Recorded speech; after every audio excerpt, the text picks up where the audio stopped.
इस लेक्चर में हम फिल्म मेकिंग और वीडियो एडिटिंग के एवोल्यूशन के बारे में बात करेंगे। फिल्म मेकिंग का जब स्टार्ट हुआ तो उसके लिए सबसे इम्पोर्टेंट चीज़ थी उस वक्त कैमरा। थॉमस एडिसन एक ऐसा नाम है जो कि आप लोगों ने अक्सर सुना होगा।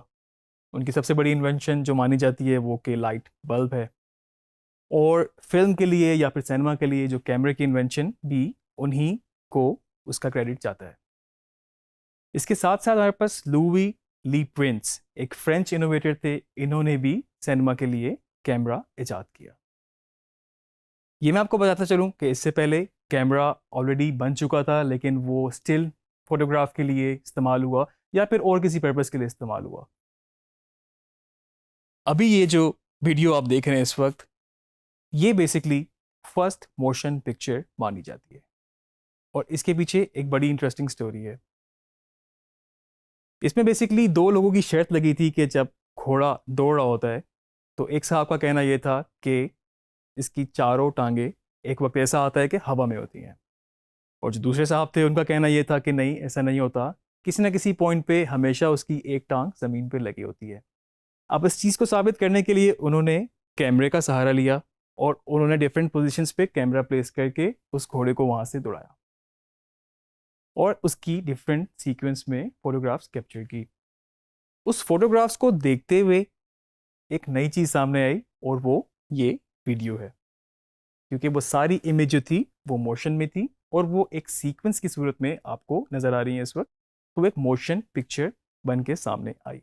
बहरहाल उनमें से वो जो साहब कह रहे थे कि चारों टांगे हवा में होती हैं, वो ये शायद जीत भी गए, और इस पिक्चर के थ्रू पता भी चला कि वो एक स्टेज ऐसी आती है, एक वक्त ऐसा आता है कि घोड़े की भागते हुए चारों टांगे एक वक्त पे हवा में होती हैं। फिल्म मेकिंग का आगाज़ वहीं से हुआ। उसके बाद बहुत सारी फिल्में बनना शुरू हुई, सिनेमा का कल्चर कुछ शुरू हुआ। सबसे बड़ा नाम इस वक्त ल्यूमियर ब्रदर्स का भी आता है इसमें, और इन्होंने बेसिकली सिनेमा कल्चर को फ़रोग दिया, और जिसमें लोग पैसे देकर फिल्म देखा करते थे। इनिशियली साउंड भी नहीं होता था, साउंड के बगैर पिक्चर्स होती थी, सीक्वेंस इस तरह से होते थे, सीन बाय सीन होती थी। और कई दफ़ा उसके बाद ये शुरू हुआ कि लाइव ऑर्केस्ट्रा बज रहा होता था। ये भी डिबेट थी कि डायलॉग की क्या ज़रूरत है, डायलॉग क्यों चाहिए, ये तो सिर्फ पिक्चर होनी चाहिए। तो बहुत सारी चीज़ें उस दौर में चलती रही, लेकिन वक्त के साथ साथ वो इनोवेशन के साथ चीज़ें चेंज होती गई। लुमियर ब्रदर्स ने सिनेमाटोग्राफ के नाम से एक ऐसी मशीन भी बनाई जो कि एक साथ तीन काम करती थी, जो कि प्रोजेक्टर भी था, जो कि कैमरा भी था, और साथ में फिल्म का प्रिंट भी था। इसके बाद अगर हम बात करें पोस्ट प्रोडक्शन की या वीडियो एडिटिंग की, तो उस पे भी वक्त के साथ साथ इनोवेशन आती गई। जब फिल्म कर लिया जाता मटेरियल तो वो एडिटिंग के लिए भेजा जाता।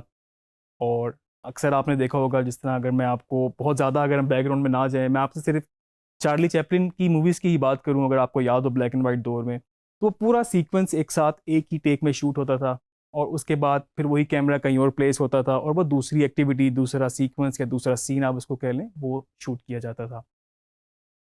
और फिर उसका एक इन पॉइंट आउट पॉइंट जोड़ के, जिसको हम फिल्म स्प्लाइसिंग बोलते हैं, सेलुलाइट की फिल्म पे वो शूट होती थी, और उसको उसी तरह फिजिकली देख के काट के उसको जोड़ दिया जाता था। तो ये बेसिकली जो फिजिकल कटिंग होती थी फिल्मों की, कटिंग और स्टिकिंग भी इसको हम कहते थे, फिल्म स्प्लाइसिंग इसकी टेक्निकल टर्म है, ये शुरू में रही। उसके बाद इसके भी कुछ सॉफ्टवेयर हार्डवेयर आ गए। बेसिकली हार्डवेयर ही था मूवी ओला के नाम से, जिसमें प्रोजेक्शन बेहतर थी, उसको देख के काटना आसान हुआ करता था। और उसके बाद फिर आप मज़ीद जाते रहें तो फिर linear editing, non linear editing, live editing वगैरह ये चीज़ें आती गई। एडिटिंग में बहुत बड़ा नाम D.W. ग्रिफिथ, इन्होंने एडिटिंग में बिल्कुल एक कह लें रेवोल्यूशन लेकर आए। और उस वक्त इन्होंने cutting on action, jump cut, या फिर डिफरेंट वेरिएशंस के शॉट को साथ में मर्ज करना, इन्होंने उस चीज़ को शुरू किया। उस वक्त के दौर में ज़्यादातर एडिटर्स फीमेल हुआ करती थी, क्योंकि ये काम बहुत बारीकी वाला था। और जिस तरह के एक औरतों में होता है कि एक थोड़ा सा ज़रा डिटेल्ड वर्क, या इसको इस तरह से कंसिडर किया जाता था जिस तरह से औरतें डिटेल में सिलाई कढ़ाई वगैरह करती हैं, तो इसलिए ज़्यादातर औरतों को हायर किया गया, उनको सिखाया गया, और उनसे फिर एडिटिंग कराई जाती थी। D.W. ग्रिफिथ के बाद जब उन्होंने देखा कि इतनी एडिटिंग में पॉसिबिलिटीज़ हैं, फिल्म मेकिंग की, कैमरे की ग्रामर स्टैब्लिश होना शुरू हुई। इसके बारे में मज़ीद डिटेल में बात करेंगे अपने नेक्स्ट लेक्चर में।